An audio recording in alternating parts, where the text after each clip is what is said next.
안녕하십니까. 오늘 수출 지원 사업을 활용한 수출 전략 강의를 하게 된 공성호라고 합니다. 지금부터 강의를 시작하도록 하겠습니다.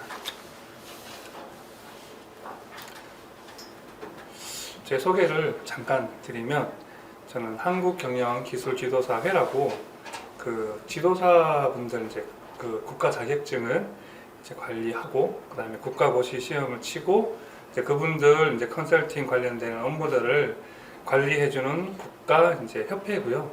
거기에 수출사업단 전문위원으로 제가 활동을 하고 있어요. 그리고 이노시스템이라는 회사하고 이츠 이노베이션이라는 회사에서 또 전문 컨설턴트로 동시에 활동을 하고 있습니다.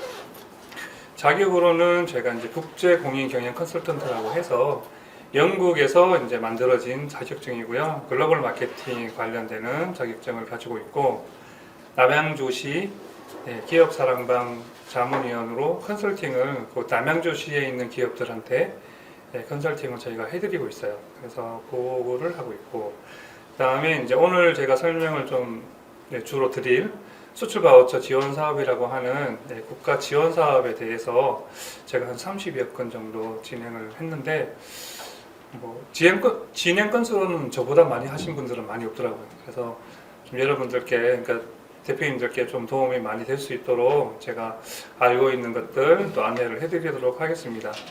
그리고 수출 지원 컨설팅만 전문적으로 한 10년 정도 했고요. 그 외에 그 컨설팅 하기 전에 해외 영업이나 마케팅, 무역 실무 관련되는 부분들, 또 수출, 해외 구매, 소싱 관련되는 부분들로 해서 한 15년 정도 제가 경력을 가지고 있고요. 제가 많이 거래했던 해외에서 소싱해서 국내에 납품을 많이 했던 업체들은 아모레 퍼시픽이나 LG 화장품과 같이 저희 나라의 1군 이렇게 화장품 회사 정도, 코리아나도 했으니까 그런 회사들은 대부분 거래를 했어요. 그래서 다양한 제품들을 제가 좀 취급을 해봤기 때문에 밑에 나오는 것처럼 미용 제품, 화장품, 레이저 용접 장비도 수출 바우처를 통해서 제가 진행을 했었고요. 주조 설비나 LED, 자동차 관련 제품을 취급을 했습니다. 수출 바우처 지원 사업 혹시 들어보신 분 있으신가요? 아, 그래요? 아, 혹시 진행하고 계신가요? 아, 승인 받으셨어요? 아, 그래요? 뒤에 분은 없으셨어요? 그럼 좀 아시는 분들은 좀 중복될 수 있으니까 감안하셔서. 전혀 모릅니다. 모르세요? 네.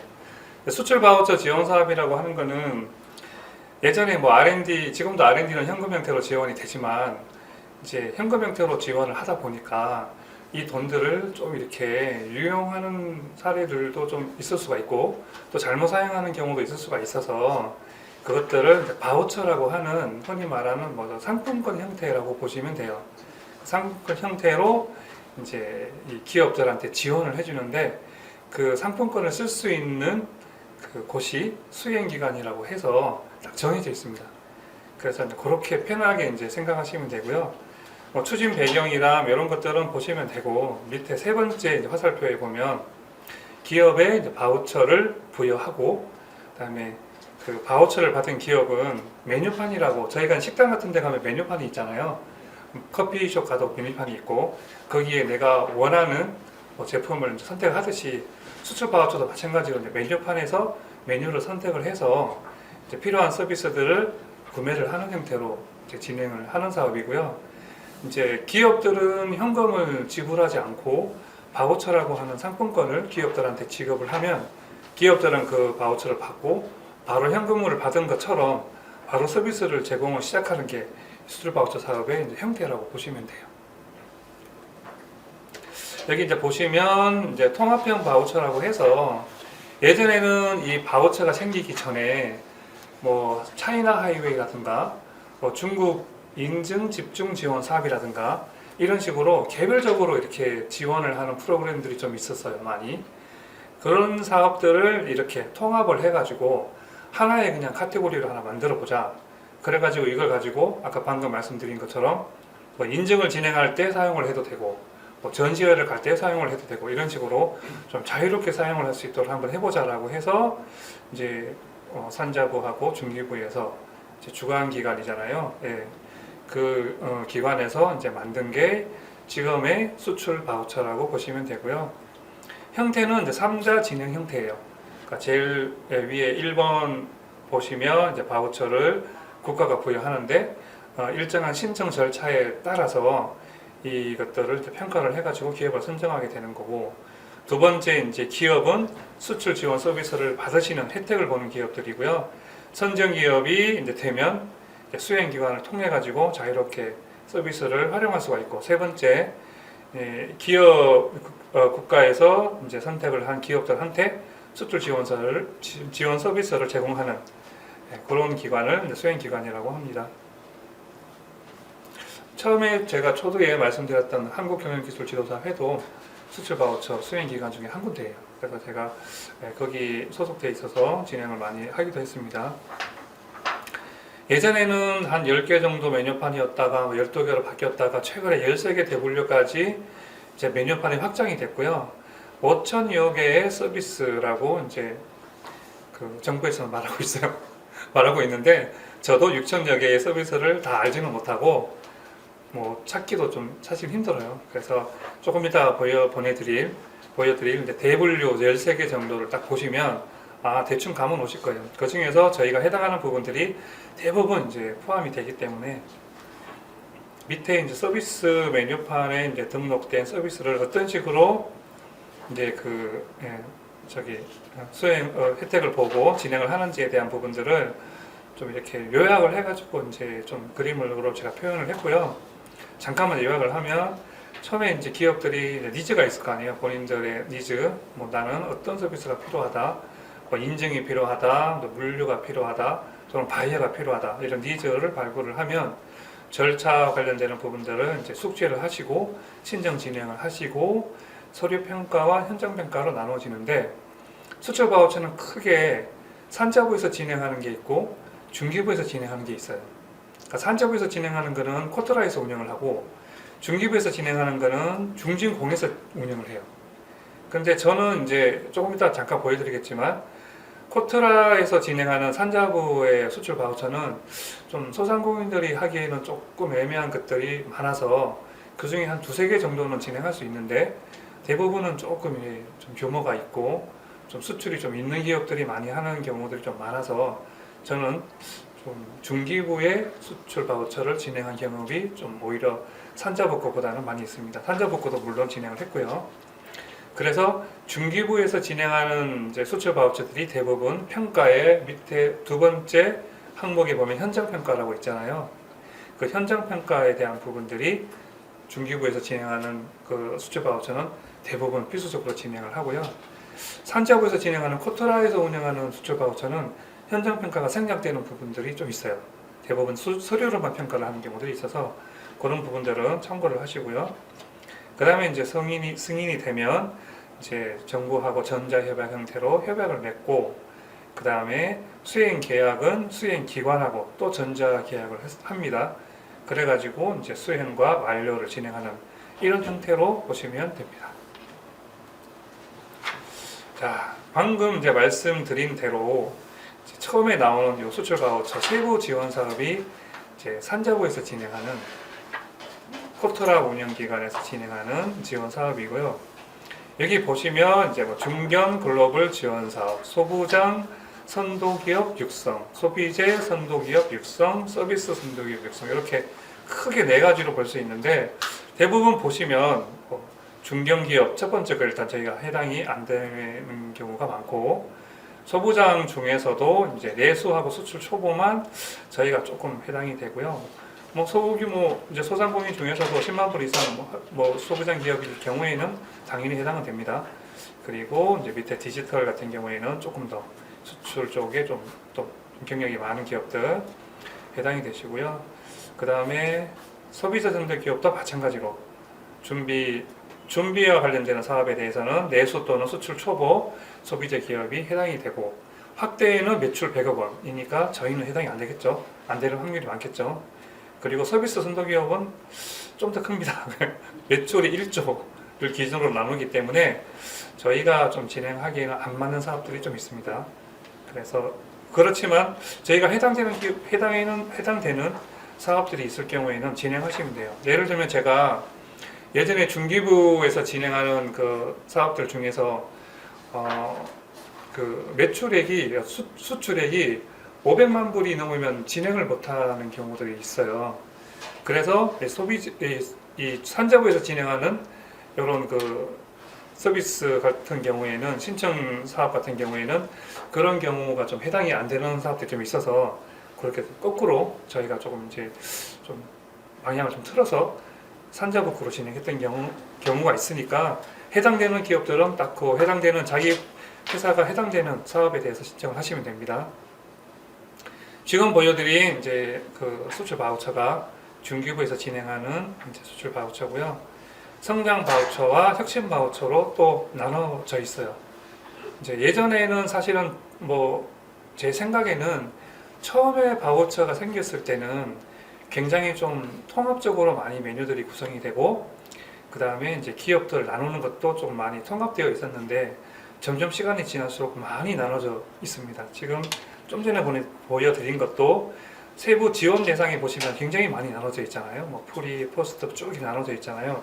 이런 식으로 지금 보여드리는 것도 성장 바우처와 혁신 바우처식으로 또 나눠져 있어요. 그래서 예전에는 성장 바우처만 있었고 이제 아까 전에 포털에서 운영하는 것들도 좀 많이 축소가 돼가지고 진행이 됐었는데 지금은 많이 나눠져 있습니다. 그런 부분들도 참고하시고요. 성장 바우처가 어찌 보면 중기부에서 진행하는 전통적인 의미의 수출 바우처라고 보시면 돼요. 그래서 내수기업이라고 하면 지금 이제 수출에 이력이 전혀 없는 수출이 0인 기업들이 내수기업에다가 신청을 하시면 되고요.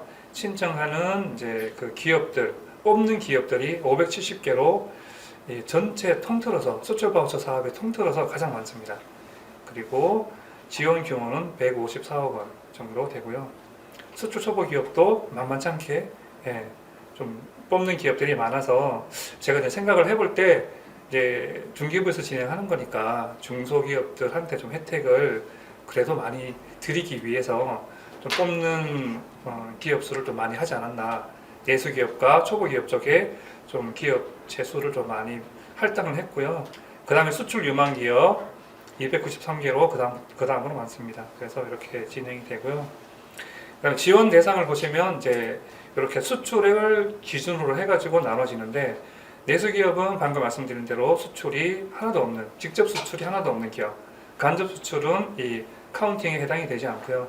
두 번째 수출 초보 기업은 10만 불, 그러니까 우리나라 돈으로 한 1억 한 1,000, 2천 정도 미만의 수출을 했던 기업들. 유망 기업은 10에서 100만 불. 그다음에 제가 좀 전에 말씀드린 것처럼 성장 기업은 500만 불이 넘어가면 안 되고 100만 불에서 500만 불까지 직접 수출을 한 기업들을 대상으로 신청을 받고 있고요. 그 한도 금액도 내수기업과 수출 초보 기업은 3천만 원씩 해당이 되고요. 유망 기업은 5천만 원, 성장 기업은 8천만 원까지 지원이 됩니다.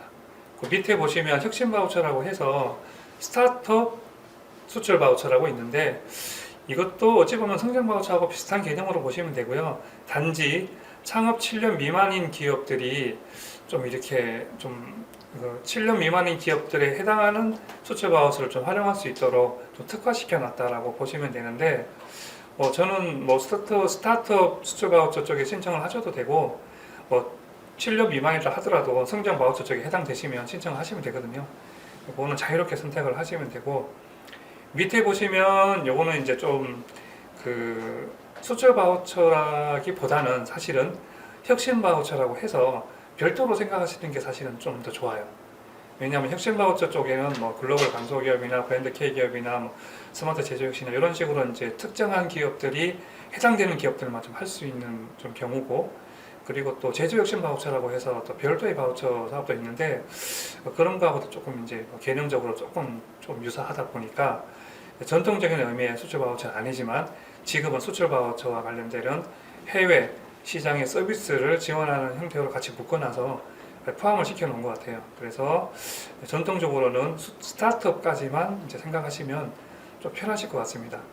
그래도 신청할 때는 온라인 사이트에서 다 예를 들면 뭐 우리가 글로벌 강소기업에 해당된다. 소상공인 분들은 해당이 안 되겠지만 많이 된다고 하시면 글로벌 강소기업 쪽에 신청을 하실 수 있어요. 그래서 그렇게 하고, 그다음에 이제 해당되는, 여기 보시면 좀 중요한 게 제가 파란색으로 표시를 좀 해놨어요. 그래서 그 국고 보조율이라는 게 굉장히 중요하잖아요. 기업들이 자기 분담금의 비율을 좀 이렇게 낮게, 가능하면 낮추시는 게 좋으시잖아요. 그래서 매출 규모에 따라서 기업의 부담률을 이제 정하게 되는데, 국고 보조율 100%에서 국고 보조율을 뺀 나머지가 그 이제 기업들이 지원받는 서비스라고 보시면 되고요. 기업 부담률이 그러면 30에서 50%가 되는 거거든요. 그래서 여기 보시면 매출액이 100억 미만일 경우에는 70%까지 지원이 돼요. 그러니까 소상공인은 웬만하면 70%가 지원이 되는 게 맞고요.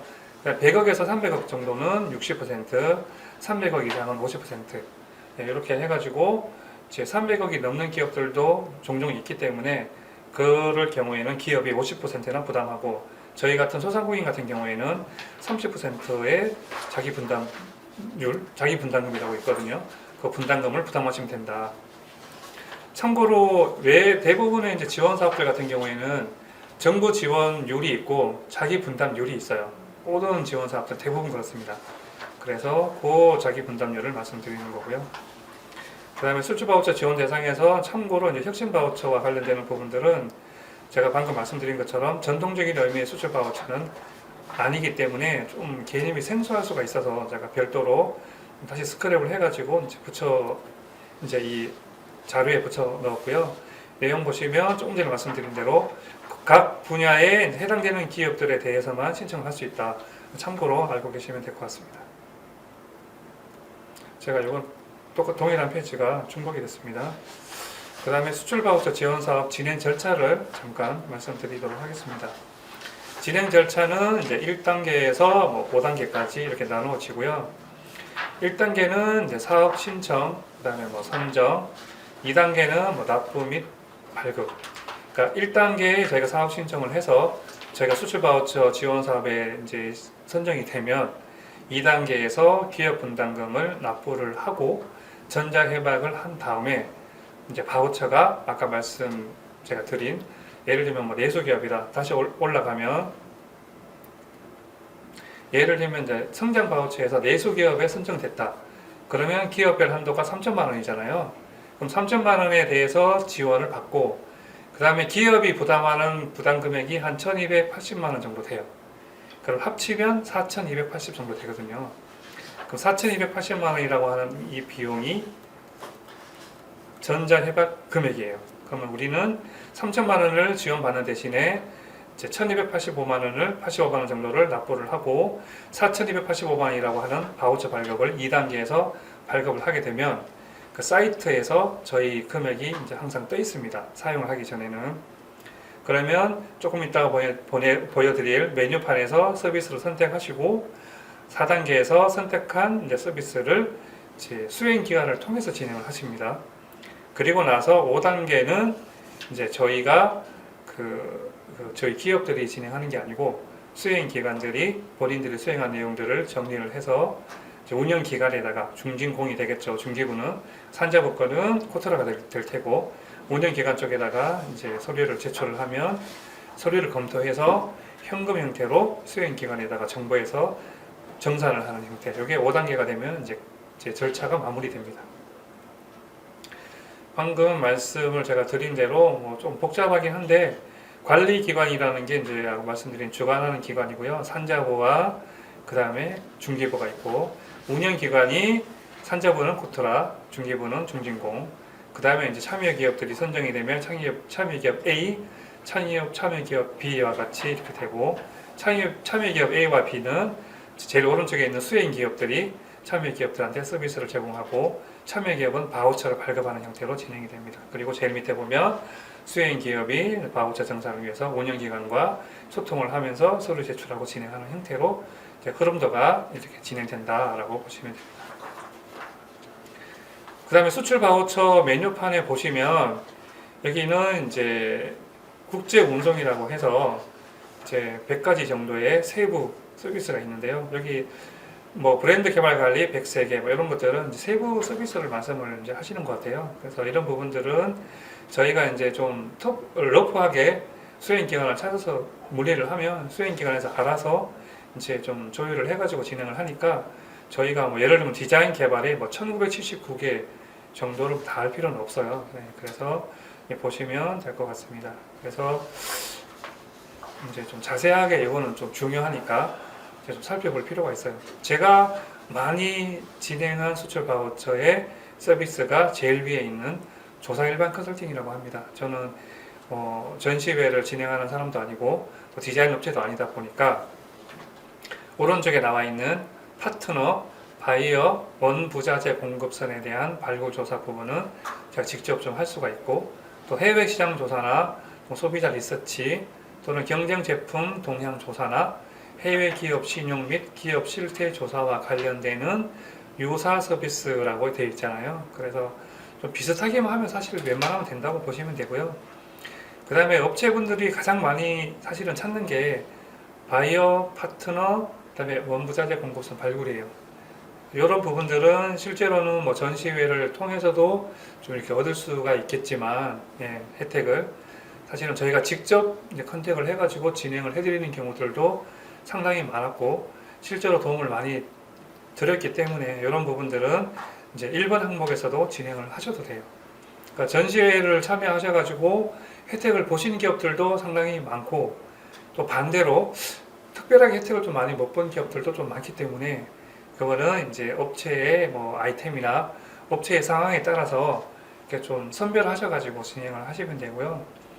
그 다음에 옆에 보시면 해외 시장 조사 같은 경우에도 생각보다는 좀 많이 필요로 하시는 기업들이 좀 많이 있으시더라고요. 최근에 저희가 이제 좀 자문을, 컨설팅을 좀 진행하고 있는 업체가 그 좀 소프트웨어 쪽 업체인데 거기는 유럽 관련되는 유사한 본인들 아이템과 유사한 아이템에 대해서 현지에서 어떤 식으로 어떤 그 공급이 되고 있는지, 그 다음에 유사한 그 경쟁 업체들이 어떤 게 있는지가 좀 굉장히 중요하다고 하셔가지고 특별하게 이런 부분들을 좀 별도로 딱 꼭 집어서 진행을 해달라고 하는 경우들이 있었어요. 이런 것처럼 해외 시장 조사라고 하는 게 단순하게 저희가 그냥 뭐 구글에 나오는 일반적인 뭐 시장 조사 내용뿐만 아니라 방금 말씀드린 대로 현지에서 어떤 가격이라든가 제품이라든가 뭐 경쟁 업체라든가 이런 부분들이 굉장히 중요하기 때문에 이것들을 좀 진행을 해달라, 이런 서비스 관련되는 좀 이렇게 의뢰가 좀 많이 있다고 보시면 되고요. 밑에 경쟁 제품 동향 조사도 뭐 해외 시장 조사하고 좀 묶어서 생각을 하시면 됩니다. 그 다음에 두 번째 서비스 분야가 통번역 서비스 분야인데요. 이런 부분들도 생각보다는 좀 전문적으로 하시는 업체들은 이것만 가지고 한 2천만 원 정도 또는 1천만 원 정도의 아이템이 있어요. 통번역 프로그램이 있고 또 서비스가 있어서 이거를 좀 중요하게 생각하시는 업체가 있으니까 혹시 오늘 이제 참여하신 기업들 중에서 필요하신 분들은 요거에 대해서 자세하게 이제 확인을 해보시면 되고요. 역량 강화 교육도 마찬가지예요. 이것도 실무팀들한테 이제 뭐 무역 관련되는 부분들, 글로벌 마케팅 관련되는 부분들이 좀 부족하다라고 하시면 자기네들 회사에 와서 좀 강의를 해주고 교육을 시켜달라, 이런 식으로 이제 말씀을 좀 많이 하시는 기업들도 있으니까 활용하시면 되고요. 파란색으로 표시해둔 제가 이제 서비스가 좀 많이 활용하시는 서비스여서 제가 표시를 했는데, 특히 여기 보시면 특허 지재권 시험 관련되는 부분들, 특히 특허 관련되는 부분들은 정말 많이 하시는 아이템이어서 이런 부분들 보시면 되고요. 그 다음에 다섯 번째 서비스 중에서 서류 대행 부분들은 오른쪽에 보시면 이제 서류 대행, 현지 등록 환법 이런 부분들이 있는데 뭐 계약서 작성이라든가 통관 선적 필요 서류 작성 이런 부분들도 좀 수출에 약간 좀 익숙하지 않은 업체들은 특히 뭐 FTA 관련되는 부분들은 정말 중요하잖아요. 그래서 이런 부분들에 대한 서류 작성은 쉽지 않기 때문에 대행을 좀 원하시는 업체들이 많다라고 보시면 되고요.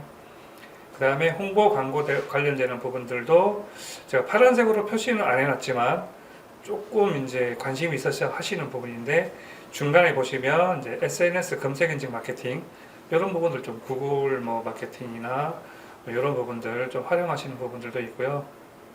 신문, 잡지, 홍보, 광고, 그다음 TV, PPL까지 광고의 전반에 걸쳐서 다 가능하시기 때문에 이런 부분들도 꼭 내용을 확인하시고 진행하시고요. 그다음에 브랜드 개발 관리되는 부분들은 사실은 많이 하지는 않지만 꼭 필요하신 부분들이 있으신 업체들은 필요하시니까 그런 부분도 보시고, 파란색으로 표시해 놓은 전시회, 행사, 해외영업 지원 관련되는 부분들 상당히 가장 많이 하는 지원 사업들 중에 하나고요. 이 서비스 중에서 제가 마지막에 보면 해외영업 지원이라고 있어요. 이 해외영업 지원 부분들은 저도 전시회는 아니지만 제가 현지에서 현지의 인력들을 고용해가지고 수출을 이제 진행을 할 때 제가 사례를 잠깐 말씀을 드리면, 제가 한 2, 3년 정도 전에 그 대전에 있는 업체가 이제 중국에 그 계약을 한 5억 이상인가 10억 이상인가 굉장히 큰 금액을 땄어요. 그래가지고 납품을 해야 되는데 장비 쪽이다 보니까 이런 부분들을 이제 좀 납품을 하는데 문제가 좀 있는 거예요. 왜냐하면 장비들은 그냥 납품을 하는 게 아니라 가서 설치도 해야 되고, 그 다음에 관련되는 뭐 교육도 시켜드려야 되고, 그 다음에 통관 관련되는 부분들도 장비니까 좀 중요하고, 그 다음에 현지에 이제 그 관련되는 업체들한테 자기들 회사에 대한 부분들을 지속적으로 좀 어필을 하실 필요가 있는데, 그것들을 하려다 보니까 이런 부분들이 시간이 굉장히 많이 걸리거든요, 사실은. 자기네들이 이제 수출을 마무리되기 전, 그러니까 계약만 하고 납품을 하면서 마무리되는 거는 장비 같은 경우에는 최종적으로 설치가 완료되고 시험까지 해서 수출이 완료가 되는 경우들이 좀 대부분이기 때문에 해외 영업 관련되는 부분들, 이제 해외 영업과 해외 업무라고 조금 이제 넓게 보시면 돼요. 왜냐하면 유사 서비스이기 때문에. 그래서 그런 부분들에 대해서 뭐 회사에서 뭐 3개월씩, 2개월씩 가서 있기가 힘들고, 그 다음에 해외이기 때문에 또 언어가 잘 쉽지 않잖아요. 그래서 저희들한테 의뢰가 들어와서 저희가 좀 정말 좀 잘 진행을 해드렸고요. 저도 한 2번 정도 방문을 했고, 그럼 저희 현지 직원들, 괜찮은 직원들을 뽑아서 한 2달 반에서 3달 정도를 계속 파악을 해드렸어요. 매일 토요일, 뭐 일요일 또 야간 근무까지 해가면서 그렇게 진행을 해가지고 성공적으로 납품을 했어요. 그래서 그 다음 오다도 진행 중이라고 좀 회사에서 이제 그 대전에 있는 회사에서 연락이 와서 다음 서비스도 받고 싶다고 하셔가지고 그렇게 진행을 한 경우가 있으니까, 해외 영업 지원 부분들은 좀 폭넓게 해외 현지에서 우리가 좀 가기 힘든, 업무하기 힘든 부분들을 좀 서비스를 받고 싶다고 했을 경우에는 진행을 하시면 돼요. 그 다음에 밑에 보면 법무, 세무, 회계, 컨설팅 같은 경우에도 법인 설립하시는 분들도 꽤 있으시고요. 저희 소상공인도 포함해서 저희 중소기업들, 제가 소상공인이라고 표현을 죄송합니다만 소상공인 중소기업들이 상당히 많아요. 사실은 저희가 생각할 때 소상공인이 아닌데도 불구하고 법률상으로 이제 그렇게 규정이 되어 있어서 소상공인이라는 표현을 쓰지만, 중소기업들이 법인 설립하는 경우들이 되게 많잖아요. 그래서 그런 경우에 이제 도움을 받을 수 있고, 실제로 현지에 가서 뭐 회계 처리 어떻게 해야 되고 뭐 법률 자문 어떻게 해야 되는지 굉장히 모를 경우에는 이런 부분들이 굉장히 도움이 될 수 있습니다. 그리고 가장 많이 하시는 부분들이 디자인 개발, 홈페이지 제작이라든가, 그 다음에 뭐 카탈로그 제작, 종이랑 전자, 포장 디자인, 뭐 모바일용 앱, 뭐 이런 부분들까지 굉장히 좀 폭넓게 CIBA까지 다 하기 때문에 디자인 개발 쪽 굉장히 많이 사용하시니까 이런 부분들 도움이 되시고요. 그 다음에 홍보 동영상 제작, 대체로 보면은 디자인 개발 하시는 업체에서 홍보 동영상까지 해주시는 경우들이 꽤 있어요. 그래서 수행기간 찾는 것도 조금 일일 수가 있기 때문에 디자인 개발하시는 업체에다가 홍보 동영상도 수행을 같이 하는지 이런 부분들 자문하셔도 수행기간을 좀 검색하시는데 약간 좀 노력을 조금 세이브할 수 있다라고 보시면 되고요. 그 다음에 이제 마지막 2개 남았는데, 해외 규격 인증은 파란색으로 표시를 해놨고, 제가 국제 운송은 오렌지로 표시를 해놨는데, 해외 규격 인증은 아까 특허와 같이 조금 이제 굉장히 어떤 특별한 어떤 그 인증이라든가 뭐 특허라든가 지적재산권이라든가 이런 부분들이 업체에서는 수출과 관련해서 반드시 필요로 하는 부분들이 좀 있기 때문에, 뭐 할랄이라든가 뭐 그다음에 UL이라든가 뭐 CCC라든가 뭐 CFDA라든가 이런 식으로 이제 인증을 받아야 될 경우에들은 이런 해외 교육 인증을 활용하시면 돼요. 그래서 이것도 굉장히 많이 활용을 하는 거고, 제가 최근에 이제 가장 좀 고무가 됐다고 해야 될지, 아니면 굉장히 반긴 서비스가 국제 운송 서비스예요. 사실은 국제 운송 서비스는 우리가 뭐 수출을 하시려고 하실 때는 반드시 이 운송료가 발생을 하잖아요. 근데 예전에는 이게 빠져 있었다가 운송료 지원까지 되다 보니까 운송료를 이제 부담할 수 있는 수행 기간을 선택을 하시게 되면 수출을 하실 때 항공료도 포함이 되거든요. 그러니까 항공으로 수출하는 것도 포함이 되기 때문에 이제 해운 운송뿐만 아니라 항공 운송까지도 부담을 굉장히 줄이시면서 진행을 하실 수가 있기 때문에 특별하게 제가 주황색으로 표시를 해놨습니다. 그래서 이렇게 방금 말씀드린 13개 메뉴판에 대한 서비스들을 유사 서비스까지 포함하면 6천여 개 정도의 서비스가 되기 때문에 이것들을 활용하시면 진짜 수출에 도움을 많이 받으실 수 있으실 것 같습니다. 그리고 신청 방법은 그 홈페이지가 exportvoucher.com 이라고 하고요. 그 다음에 신청하신 업체들은 다 아시겠지만 신청 안 하신 업체들은 이렇게 내용을 좀 조금 이제 집중해서 보시면 좋을 것 같습니다. 여기 보시면 성장 바우처, 혁신 바우처 해서 이제 각각 신청을 할 수가 있고요.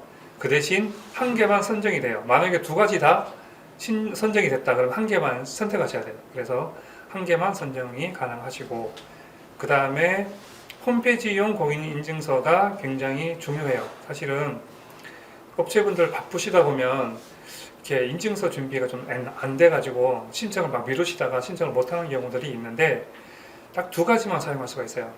법용 공인인증서하고 수출 바우처 전용 공인인증서 딱 두 가지만 사용할 수 있습니다. 그래서 업체에 따라서 법용 인증서를 사용 안 하시는 업체들이 간혹 가다가 있어요.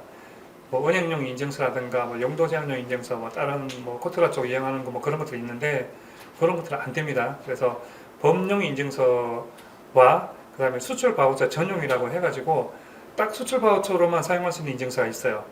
그래서 그 두 가지만 진행이 가능하기 때문에 반드시 관심 있는 업체들은 공고가 나자마자 신청하셔가지고 이 인증서부터 준비를 해 놓으셔야 됩니다. 그리고 R&D 같은 경우에는 접수 마감 시간을 마지막 마감하는 시간에서 2시간을 더 줘요. 그러니까 18시까지 대부분은 마감을 하는데 R&D 같은 경우는 18시까지 과제 번호가 나오면은 2시간 정도를 여유를 다시 좀 더 줍니다. 혹시 보완할 게 있는지. 그런데 수출 바우처는 없어요. 딱 마무리가 되기 때문에 마감 시간을 반드시 잘 지키셔야 돼요. 그리고 혹시라도 수정할 그 전에 수정할 사항이 있으면은 제출 완료를 한 번 더 꼭 눌러주시고요. 그래서 이렇게 이제 그 신청 시간은 좀 중요하기 때문에 좀 기억을 잘 해주시고요. 그 다음에 지원 절차를 보시면 이거는 제가 중기부 수출 바우처 참여 공고문 올해 2차 모집 신청 절차를 참고로 해서 간단하게 말씀을 제가 드릴게요. 일단은 신청 접수는 한 3주 정도의 시간 동안에 올해 5월달부터 6월달까지 18일까지 진행을 했었고요. 평가 선발이 굉장히 시간이 많이 걸렸어요. 사실은. 그래서 평가 선발을 거의 한 3개월 가까이, 2개월에서 3개월 가까이 시간이 소요됐고, 선정이 되면 이제 협약 체결하고 이제 운영 기간하고 전자협약과 이제 이런 부분들, 뭐 부담금 납부 이런 것들을 진행을 해가지고 8월 말까지 마무리가 돼서 8월 31일까지 포인트로 이제 발급을 해드리면 9월 1일부터 서비스를 활용할 수 있도록 2차 같은 경우에 이렇게 진행이 되고요. 그 다음에 1차 같은 경우에는 보통 12월 달 정도나 1월 달 정도까지 이렇게 신청하게끔 되어 있거든요. 12월에 시작을 해서. 그러면 이제 이런 식의 타임 스케줄대로 보신다고 하면 한 3월 말 정도나 이렇게 마무리가 되고 4월 1일부터 사용을 하신다 이렇게 보시면 돼요. 근데 혹시라도 빨리 진행이 돼서 2월 말까지 협약까지 다 끝난다 라고 하시면 3월 1일부터 사용하실 수 있도록 이거는 이제 딱 정해져 있어요. 보통 보면 1차와 2차 정도가 정기 신청이라고 보시면 되고 그 중간중간에 이제 또는 이후나 그 전에 중간중간에 이제 임시로 좀 이렇게 공고를 모집하는 경우들이 가끔씩 있습니다. 그런 경우에는 또 혹시 탈락하신 기업들은 좀 잘 기억하셨다가 공고가 나자마자 진행하시면 됩니다. 마지막으로 가장 중요한 이제 평가 항목하고 현장 평가 준비 사항입니다. 지금 승인받은 업체들은 제가 당연히 자격이 되시고 준비를 잘 하셨기 때문에 합격을 하셨다고 제가 이제 당연히 생각을 하고요. 탈락하신 업체들은 좀 상대적으로 좀 부족한 업체들이었다고 생각을 해서 좀 탈락을 하셨다고 생각을 하시면 되는데, 저희가 딱 정해져 있지는 않잖아요, 사실은. 그죠? 합격과 불합격, 승인과 미승인이 업체마다 정해져 있는 게 아니기 때문에 저희가 약간의 노력으로 조금 바꿀 수는 있어요. 그 부분을 제가 오늘 강의 뒷부분에 좀 할애를 해서 설명을 좀 드리려고 합니다. 그래서 제일 중요한 필수 제출 서류.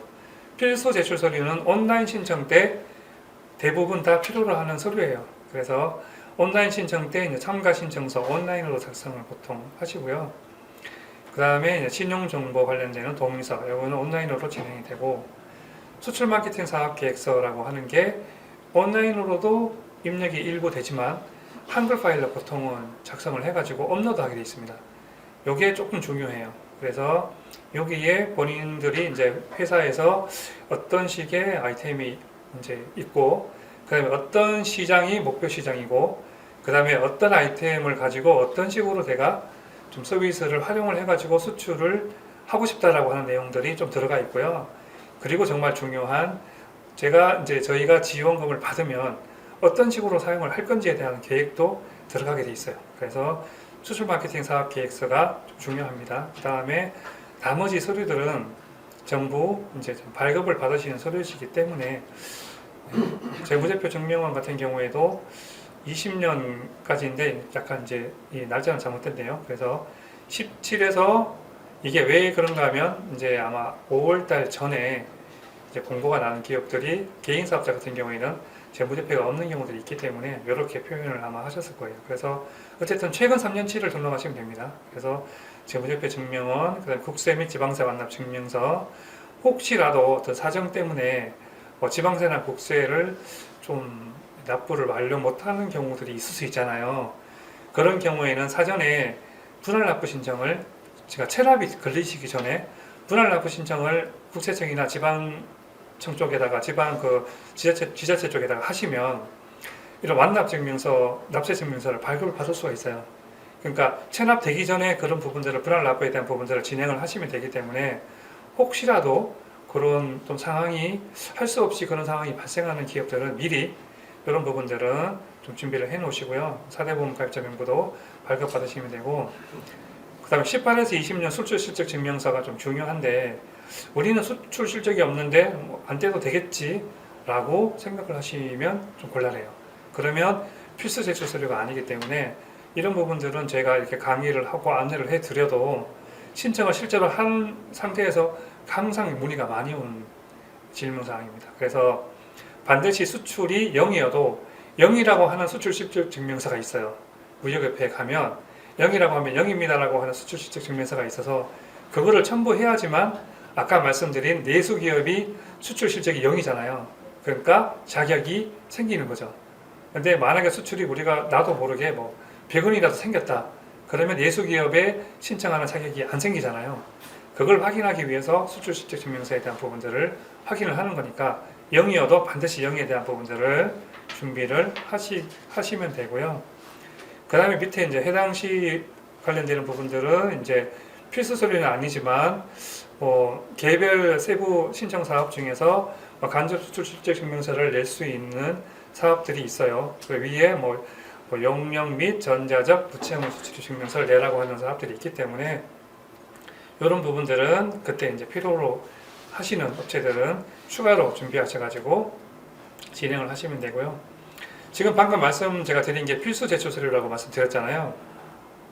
그래서 이게 이제 공통과 해당하는 부분들이 전부 필수다. 내가 해당되기만 하면 9번, 10번도 필수가 될 수 있기 때문에 빠뜨리시지 말고요. 반드시 준비하시고, 그 다음에 이제 잠깐 제가 이제 노하우를 잠깐 말씀을 드리면, 이제 정말 했는데 도저히 이렇게 준비가 안 되는 경우들이 있어 하시다 보면, 그러면 신청을 포기하지 마시고, 예를 들면 사업자 등록 증명원을 수출 실적 증명서에다가 첨부를 하셔도 돼요. 그러니까 이거는 제 노하우입니다. 도저히 안 될 경우에 그냥 그렇게 해서 빈칸을 두면 안 되니까 이렇게 신청을 하시고, 그럼 연락이 와요. 이거 잘못 첨부됐다든가 준비가 될 듯하고 하면 그때 그 시간 갭이 있잖아요. 그럼 준비하셔가지고 보완 제출하시면 됩니다. 근데 이거는 이제 또 시기에 따라서 또 담당에 따라서 안 될 수도 있기 때문에 이렇게 꼭 하시라는 게 아니고요. 정말 부득이한 경우에는 그렇게라도 하시고 신청을 하시고 가능하면 가급적이면 사전에 이런 해당되는 서류들은 반드시 준비하셔서 제출하시기를 제가 권장을 해드리겠습니다. 그 다음에 이제 현장평가 준비사항. 중기부 수출 바우처 관련해가지고 현장평가 준비사항이라는 게 상당히 사실 중요합니다. 제가 방금 말씀드린 필수 제출 서류 딱 보시면 현장평가를 중기부 뭐 과제 같은 경우에는 나와서 평가를 할 텐데 그 평가하시는 분들이 과연 1번부터 10번까지에 대한 서류만 보고 평가를 하실까요? 아니잖아요. 그죠? 이거는 그야말로 그냥 자격에 대한 부분이에요. 그리고 3번 같은 경우에 이제 수출 마케팅 사업과 계획사 같은 경우에는 이 업체가 어떤 업체고 이 업체가 뭘 하려고 하는지를 보려고 하기 때문에 그런 부분들도 중요하니까 당연히 잘 준비해야 되는 게 맞는데 방금 제가 현장평가 준비사항 2에서 말씀드린 것처럼 이 부분들을 평가하러 오시는 거예요. 1번부터 8번까지 제가 요약을 해놨지만 더 많은 서류들이 필요합니다. 실제로는 이걸 하고 잠깐 뒤로 넘기면 현장평가 준비사항 평가 항목별 준비서류라고 되어 있잖아요. 그 제가 파란색으로 표시해놨죠. 글로벌 역량 진단표라고 표시를 해놨죠. 이 진단표를 보고 방금 말씀드린 1번부터 8번까지에 해당하는 서류들을 이렇게 확인을 하십니다.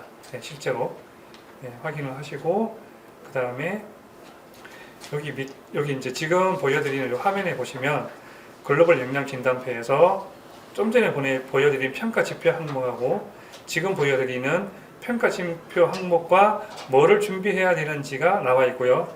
이거와 앞에 나와 있는 준비 서류와 연동이 되어 있어요. 그러니까 지금 2번 준비사항 2번, 3번, 4번, 5번까지가 다 연결이 된다고 보시면 됩니다. 하나씩 잠깐만 설명을 해드릴게요. 첫 번째, 원가 관리 및 계획 자료. 이런 부분들은 사실 원가 관리 자료를 가지고 있지 않은 업체들이 사실 좀 있어요. 많이. 대부분 그렇겠죠. 이런 부분들은 만들 수 있어요. 지금이라도. 그래서 이제 신청을 원하시는 분들은 원가 관리를 이번 기회에 한번 해보자 라고 해서 원가 관리와 관련되는 뭐 계획이라든가 원가 관리 매뉴얼이라든가 이런 부분들을 좀 가지고 자료를 하나 만들어 놓으시고 그 다음에 뭐 국내외 경쟁사와 관련되는 가격 경쟁력 부분 분석하는 자료도 없을 수 있는 업체들이 좀 있기 때문에 중소기업들은 이런 기업들은 이제 이번 기회에 좀 만들어 놓으시자. 그러면 지금 보여드리는 제품별 원가를 관리하고 있는가, 원가 절감 방안이 마련되어 있는가, 그 다음에 원가 변동 요인을 고려한 원가 절감 전략을 수립하고 있는가에 대한 부분들이 하나당 1점이거든요. 3점이 확보가 돼요. 이렇게 되면. 그리고 두 번째, 이제 수출 핵심 뭐 생산 관리 지표도 마찬가지예요. 혹시 없으신 업체들은 이번 기회에 좀 만드실 필요가 있다. 세 번째, 네 번째 마찬가지고요. 다섯 번째가 이제 저희가 좀 많이 도움을 드리는 항목이고 또 대표님들께 좀 준비를 좀 많이 하시라고 말씀을 드리는 이제 자료예요. 이게 왜 중요한가 하면 제가 수출 마케팅 사업 계획서라고 말씀을 드렸잖아요. 필수 서류에 여기 보면은 이제 우리가 어떤 식으로 뭐 해외 시장 조사를 하고 싶고 바이어 발굴을 하고 싶고 이런 내용들이 쓰게끔 돼 있고 그 다음에 서비스 메뉴판에 보면 아까 이제 시장 조사라든가 뭐 바이어 발굴 관련되는 부분들이 나와 있잖아요. 그러니까 언뜻 생각할 때 방금 지금 제가 보여드린 5번 해외 시장 조사 현황 관련되는 부분들은 필요 없지 않을까라고 생각을 하실 수가 있단 말이에요. 근데 아니에요. 이런 부분들이 이제 업체에서 조금 중요하게 생각하는 자료입니다. 왜 중요한가 하면 이제 그 승인받은 업체들은 이게 없어도 승인받은 업체들은 다른 게 좀 갖춰져 있는 업체들이 있어요.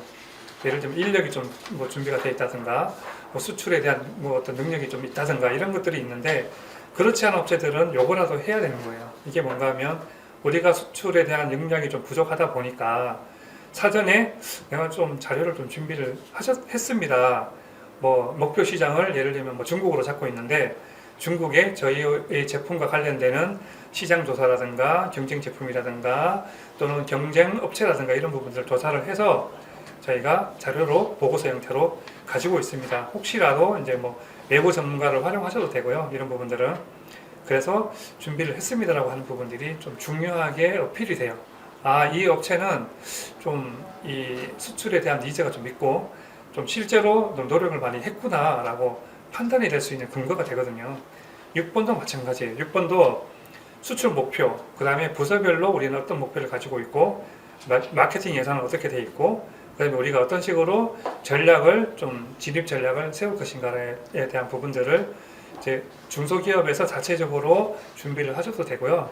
그 다음에 이제 좀 도움을 받으셔가지고 자문기관이나 외부 전문가들한테 도움을 받으셔서 뭐 전략 같은 경우에는 조금 힘들잖아요. 그래서 이런 부분들은 좀 자문을 받으셔가지고 이제 아까 서비스를 받으면서 진행을 하는 부분까지는 안 하시고 약간 좀뭐 겉핥기식이라는 표현은 좀 그렇지만 약간 좀 계획 정도의 수준으로 그런 수출 마케팅 계획서나 수출 전략 계획 같은 부분들을 준비를 좀 해 보시면 5번, 6번이 준비가 좀 점수가 조금 돼요. 그러면 제가 잠깐 보여드릴게요.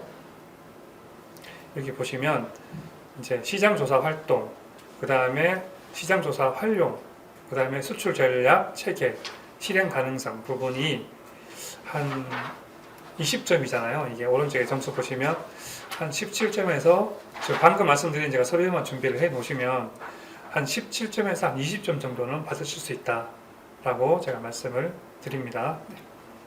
자, 그 다음에 좀 더 볼게요. 그 다음에 이제 수출 전담 인력, 업무 분장, 회사 조직도 이런 것들도 조금 이제 영세한 업체들은 조금 준비하시기 어려운 업체들도 있어요. 사실은 대표님들 혼자서 뭐 관리도 하시고 생산도 하시고 하는 업체들도 있고 또는 막 서너 명이서 하시는 업체들도 있는데 전담 인력 업무 분장이라든가 회사 조직들을 가지고 있는 업체들이 사실은 뭐 많지는 않거든요. 그럴 경우에라도 뭐 저희한테 여쭤보셔도 되니까 그런 부분들 가지고 뭐 이제 좀 뭐 겸임, 뭐 전임 이런 식으로 분류도 하시고 회사 조직도를 해당되는 그런 인원들을 좀 이렇게 배치해가지고 하시고 정 없다 그러면 뭐 채용 계획 이런 식으로 해가지고 이제 미래에 채용 예정인 이제 분들까지 조금 집어넣어가지고 우리는 이런 조직도도 좀 준비했습니다라고 하는 게 좋습니다. 이거는 제가 이제 경험상 말씀드리는 거니까. 그 다음에 이제 8번도 조금 중요한데요.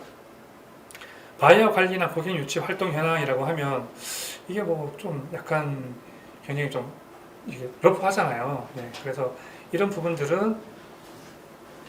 이런 부분들은 이제 그 전시회를 좀 참여했던 업체분들 있으세요. 대표님들 뭐 수출 사업단이나 뭐 수출 개척단 이렇게 가가지고 뭐 사진도 찍으시고 뭐 현장 가가지고 그런 것들도 자료가 돼요.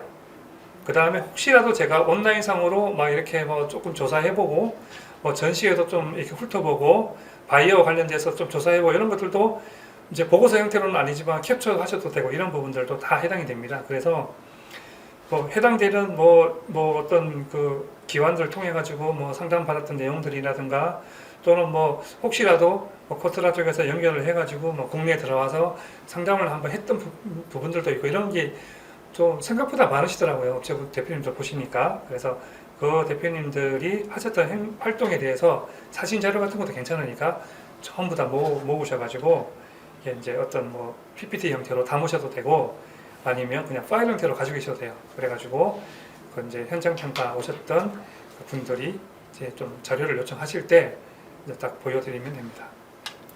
그래서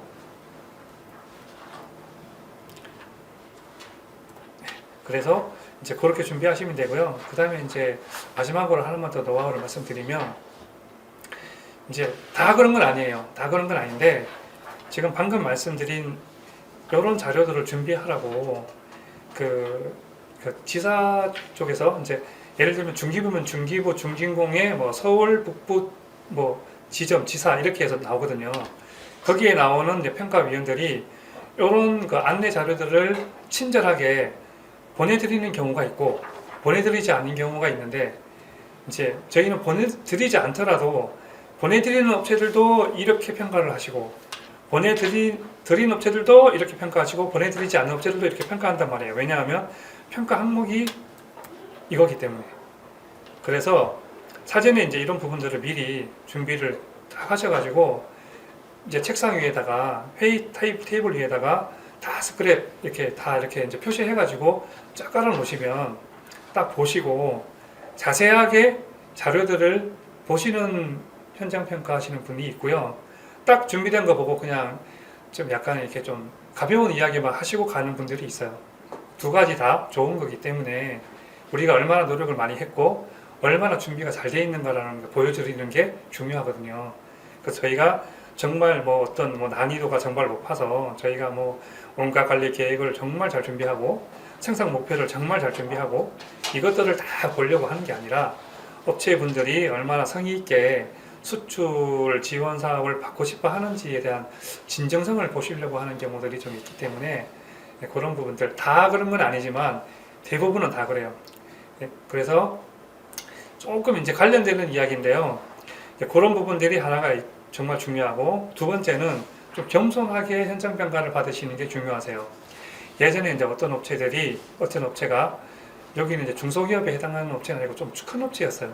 그래서 제가 말씀드린 대로 자료를 전부 다 준비를 다 잘 하시고 그 다음에 이제 뭐 현장 평가하는데 대표님이나 담당자만 있으면 되는데 뭐 임원 이사까지 다 불러가지고 현장 평가를 했어요. 그래가지고 되게 거드름을 피우신 거예요. 아, 우리는 이렇게 잘 돼 있고 뭐 인원도 많고 서류가 완벽합니다라고 해서 이제 현장 평가할 당시에는 현장 평가하시는 분들이 아 왜 그러냐고 해서 치켜 채워주시고 갔는데 결국은 탈락을 했어요. 왜냐하면 너무 거드름을 피우시고 그 다음에 이렇게 준비가 잘 돼 있는데 굳이 중소기업 지원 사업을 받을 필요가 있을까?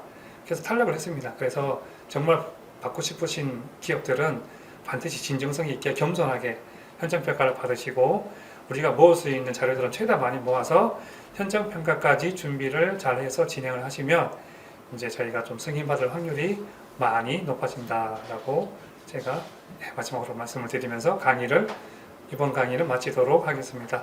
네, 감사합니다.